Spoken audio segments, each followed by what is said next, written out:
अरे क्या है? वैसे एक तो बात है, क्या? जैसे पीहर का घमंड दिखावा है बाप की रहीसी पे, ऐसी बात तो तेरे में है ना, जो काम देखा है उसी को करने बैठ जा। तब मुझे एक बात बताओ आज, है माँ बाप चाहे कितने भी रहीस हो, भैया चाहे कितना भी रहीस हो, सबसे पहली बात तो गुजारा लोंडी लारी का ससुराल से, जो उसके ससुराल में काम है उससे है।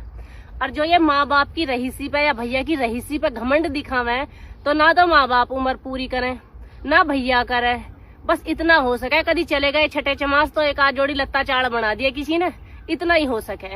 नहीं तो पति चाहे मजदूरी करके लावे, चाहे कितनी मेहनत करे, चाहे कुछ भी करे, पूर्ति पति करेगा और पूर्ति भी अपने घर से ही होएगी।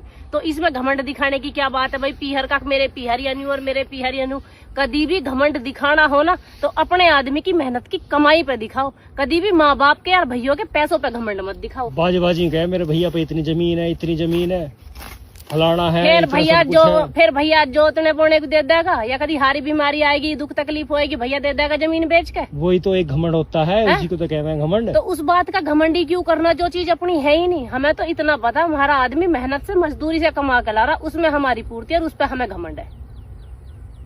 घमंड हमेशा अपने पति की कमाई पे करना चाहिए, क्योंकि इस दुनिया में एक इकलौता रिश्ता पति का ऐसा है, माँ बाप पूर्ति नहीं कर सकते, पूरी उम्र बैठ के नहीं खवा सकते, चाहे किसी के कितने बढ़िया हो, भैया चाहे किसी का कितना ही बढ़िया हो, वो पूरे जन्म पूर्ति नहीं कर सकता। एक आदमी इकलौता ऐसा प्राणी होता है, अब जो वो पूरी उम्र मेहनत करेगा, मजदूरी करेगा, चाहे किसी का भीख मांग कर लाएगा, पर अपनी औरत की पूर्ति करेगा जब तक प्राण न जाए।